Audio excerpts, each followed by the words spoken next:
last day of the group stages, so everything is kind of set. The whole brackets are kind of set. The round of 16 is set, and we had Group G finishing and wrapping up proceedings, starting with the game between Serbia and Switzerland. How do you think that went? Man, it reminded me of the game between Cameroon and Serbia. Go Gallo. It was really an end-to-end game. In the end, Switzerland edged them out, and I feel like they really deserved to win. They're a really decent team. There wasn't much to separate Serbia and them, to be honest, but they just made it and pulled through. It was a decent game, and also I wanted Switzerland to win, so I'm glad they did. What about you? Did you watch the game? I kind of did, but I was kind of going to the Cameroonian game. That's really the game I was really just trying to watch. I don't know. Part of me really just kind of wants to see how Brazil are, because I feel like I've lost a lot of games. I missed a lot of games they played. And I mean, they are defensive. They're good, but I wasn't too convinced. I really am still not by Brazil. Yeah. No, the Brazil that played today is different. They had already qualified, so they played their B team. Yes. There's and that. Their B team is also it's not bad. I mean, that Cameroon kind of had to win, and they gave it everything, right? And you're talking about a Brazilian team that made a lot of changes. Almost 3/4 of that team were starting for the first time. So it's an okay result, and they had no pressure of who really actually winning the game. Maybe the new players had the pressure of trying to impress the coach. Yeah. But yeah, in the end, I still think of the games that I've watched, Brazil has performed much better than most teams. Okay.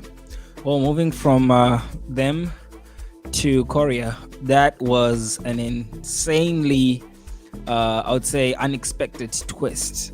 Just like yesterday, you're watching this group, you're feeling like, okay, you know what?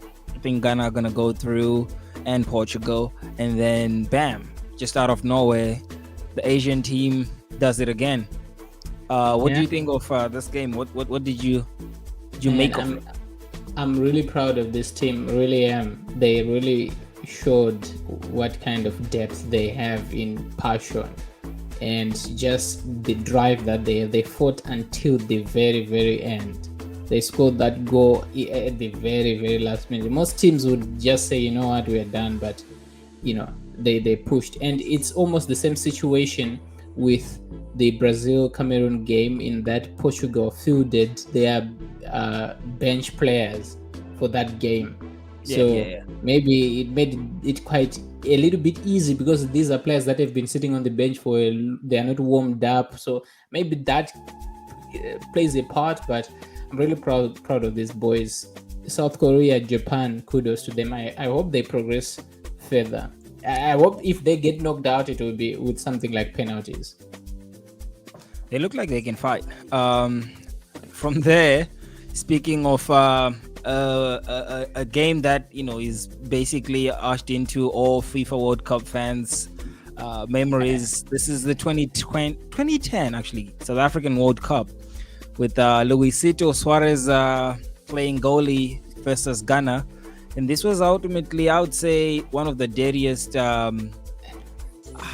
games I've seen in the World Cup, where he handled the ball, Ghana missed the penalty, and Ghana ended up basically going out of that World Cup.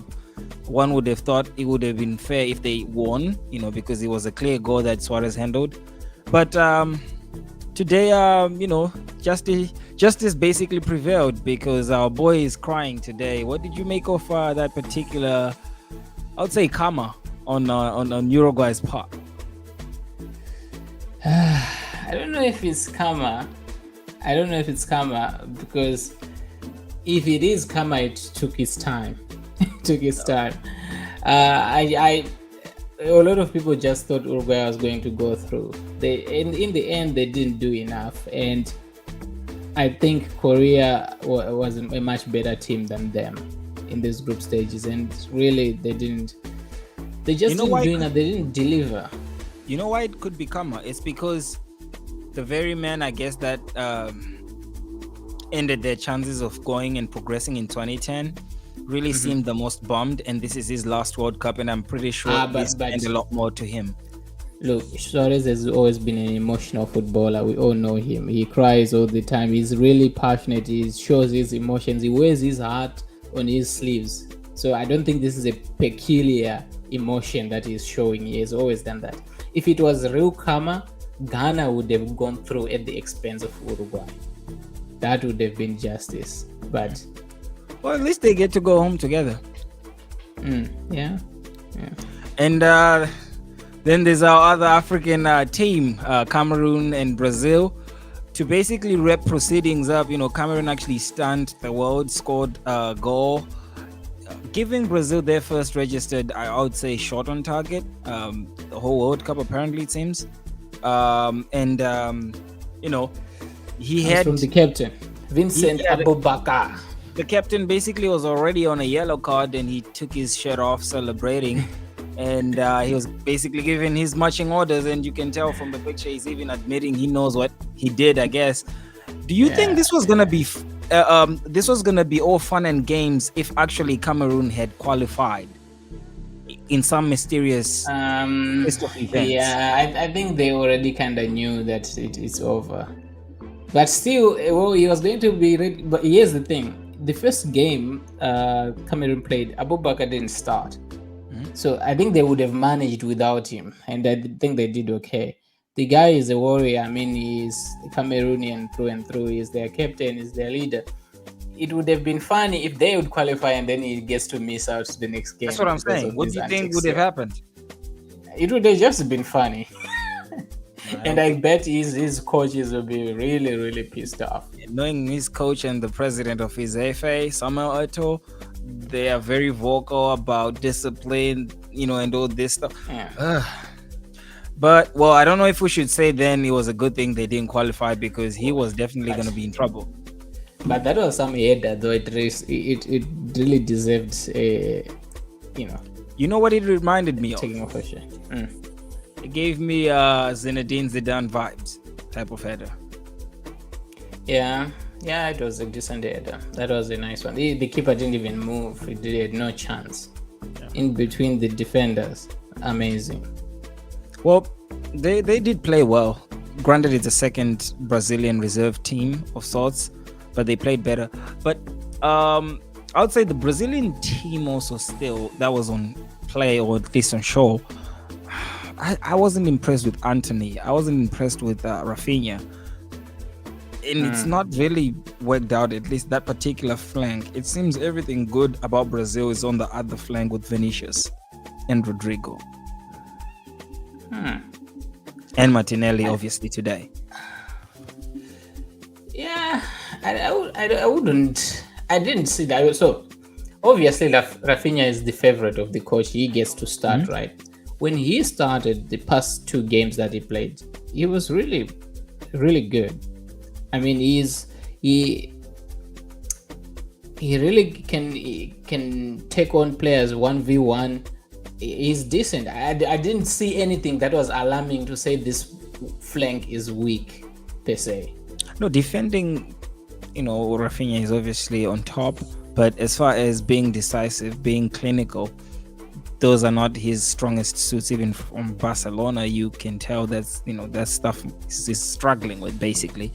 And he had a couple of chances to put games away initially, and he didn't. Your Vinicius or your Rodrigo are doing so well to a point they maybe need one or two chances and they will put a game away. Unless if it's because I haven't really watched many Brazilian games, maybe, but I really am still to see something come out of at least that other right flank from Brazil. Yeah, but if push comes to shove, they can put Rodrigo there and they'll be fine. We'll see. I think we saw a lot of Neymar physio training videos. I guess maybe they're trying to calm Brazilians down, give people hope is coming. I don't know. Do you think he's going to be ready for the next game? I really hope he will be. Neymar is the kind of player you sit in front of the TV to watch. Is that good? So I hope he'll be fine. Unfortunately for the opponents, they wouldn't want him to be there, but the guy deserves to play at this stage. So I hope he'll be there. Well, I hope he makes it too. That was basically it for today, folks. Make sure you subscribe. You keep in touch with us. Tomorrow is the USA and Netherlands. So, I mean, it's going down. It's not like we're taking any breaks here. This is really the business end of the World Cup. So make sure you stay in touch, subscribe, comment, hit the notification bell, and follow your boys as we take this journey with the boys up in Qatar.